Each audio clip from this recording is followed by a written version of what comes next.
அனைத்து கிழக்காம்பூர் மக்களுக்கு வணக்கம். இப்போ நம்ம நின்றுக்கிறது வந்து இந்த கிழக்காம்பூர் பகுதியில் வந்து மாற்றுப்பாதை, அதாவது பழைய அந்த ரயில்வே பாலத்தை ஓட்டணும், ரயில்வே அந்த ட்ராக்கிங் ஓட்டணும், அப்படி வந்து நடராஜபுரம் வழியாக வந்து போகக்கூடிய அந்த வழியை தான் வந்து இப்போது துரிதமாக நம்மளுடைய நகரத்தந்தை, எம்எல்ஏ மற்றும் இங்கே இருக்கிற கவுன்சிலர் தேவராஜ் போன்றவர்களெல்லாம் வந்து முன்னின்று இந்த பணி இன்னிலேருந்து ஆரம்பிச்சுக்கிறாங்க. இன்றைக்கி தேதி வந்து 20/8/2025. வாங்க அப்படியே அது என்னன்றது விஷயத்து கொடுப்போம். அப்படியே ஓட்டு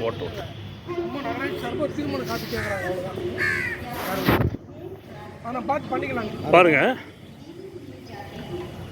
இதுதான் இந்த பாருங்க, இது நம்ம ஆசனாபட் ரோட்லேருந்து ஃபாரஸ்ட்டுக்கு உள்ளே வந்து நுழையிற அந்த நுழைவாயிலுங்க. நான் வந்து இப்போ ஃபாரஸ்ட்டுக்கு உள்ளே இருந்து எடுக்கிறேன் நான் இது. ஏன்னா இதுக்கு முன்னாடி வந்து நமக்கு வந்து இந்த ரயில்வே ட்ராக் ஓட்டினா அப்படி அந்த சின்ன பிடிச்சிக்க ஒரு வழி இருந்துச்சு. கடந்த நேற்று அதுக்கு முந்தின நாள் நம்மளுடைய சட்டமன்ற உறுப்பினர் மற்றும் 19/8/2025 அன்று வந்து நம்மளுடைய எம்எல்ஏ, சேர்மன்,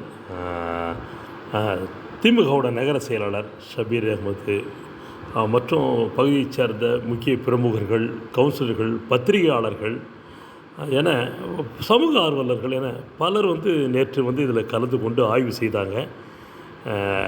அதுதான் அந்த காட்சி தான் நீங்கள் பார்த்து கொண்டிருக்கீங்க. நடராஜபுரம் வர அப்படியே போய் சென்று இது பார்த்து முடித்தாங்க. ஸோ அதனோட தாக்கம் தான் இன்று அந்த பணியானது ஆரம்பிக்கப்பட்டது.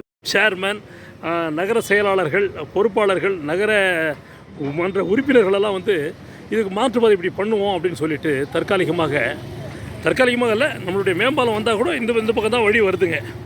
ஸோ அதற்கான பணிகளை தான் வந்து மேற்கொண்டுகிற அந்த ஒரு காட்சி இன்றைக்கி இந்த பணி வந்து ஆரம்பிச்சிருக்குங்க.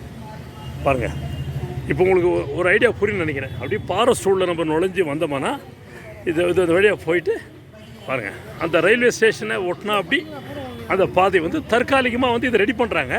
நாளைக்கு மேம்பாலம் வர்றப்போ வந்து நமக்கு இந்த ரயில்வே இடத்திற்கு இந்த பக்கம் உள்ள பகுதி தான் ஏறக்குறைய ஒரு 33 அடி வந்து பாதை தார் சாலை வர இருக்கிறது. ஸோ அதற்கு அது வரும்போது அவைகளை பார்த்துக்கொள்ளும். அதற்கு முன்பாக தற்காலிகமாக மக்கள் வந்து அவஸ்தைப்படக்கூடாதுன்ட்டு நம்மளுடைய சேர்மன் மற்றும் ஆம்பூர் சட்டமன்ற உறுப்பினர் மற்றும் கவுன்சிலர்கள், இந்த யுவராஜ் மற்றும் போன்றவர்களெல்லாம் வந்து இங்கே இதற்காக முன்னின்று இந்த பணி வந்து இன்றைக்கி ஆரம்பிச்சிருக்குங்க. பணி அந்த பணி தான் பாருங்கள். இதில் போங்க இதாங்க இந்த பணி. இது அப்படியே வந்து நடராஜபுரம் வரைக்கும் நமக்கு வந்து தற்காலிகமாக செய்து கொடுப்பாங்க. செய்து கொடுத்து முன்னாடி முரம்பு அது மாதிரி எதோ போட்டு மழைக்காலத்தில் எந்த ஒரு இடங்களும் இல்லாத அளவுக்கு பண்ணி கொடுக்கறதுக்கான ஒரு பணி வந்து மேற்கொள்ளப்பட்டிருக்கு. இதுதாங்க இந்த பதிவானது சரியாக வந்து மாலை வந்து ஒரு 5:30 மணி அளவில் இந்த பதிவானது பதிவிடப்படுகிறது. நன்றி கிழக்காம்பூர் மக்களே. அதாவது இந்த கிழக்காம்பூர் மக்கள் செல்வதற்கு வந்து 2 பக்கம் வழி வந்து இப்போ பண்ணிகிட்ருக்காங்க. ஒன்று வந்து அந்த பெத்தேல் ஸ்கூல், அதான் எம்எல்ஏ சாலை, அது வந்து தார் சாலை வந்து போட்டுக்கிறாங்க. அது வந்து பெத்தேல் ஸ்கூல் கூட பேக் சைடு அப்படி போகக்கூடிய அது ஒரு அந்த சாலை. இது பாருங்கள், இது வந்து நம்மளோட சின்ன பிரிட்ஜாண்டிருந்து ஏற்கனவே நம்ம பழைய இதுக்கு முன்னாடி சென்று கொண்டிருந்த பாதைக்கு பக்கத்தில் அது கொஞ்சம் பெரிய அளவில் வந்து எக்ஸ்டெண்ட் பண்ணி அந்த பணி இது வந்து நகரமன்ற 9வது வார்டோட கவுன்சிலர் சுதாகர் அவரோட பணியாட்கள் மூலமாக தான் சுத்தம் செய்யப்படுகிறது. நாளையே இதற்கு தேவையான அந்த முரம்புகள் எல்லாம் கொட்டப்பட்டு என்னோட கணக்கின்படி நாளை மாலையிலிருந்தோ அல்லது நாளை மறுதினமோ இந்த பகுதியை வந்து நீங்கள் ஏதுவாக இந்த பணியானது அமைக்கப்படும் என்பது இந்த நேரத்தில் நான் ரொம்ப தெளிவாக நான் குறிப்பிடுறேன்.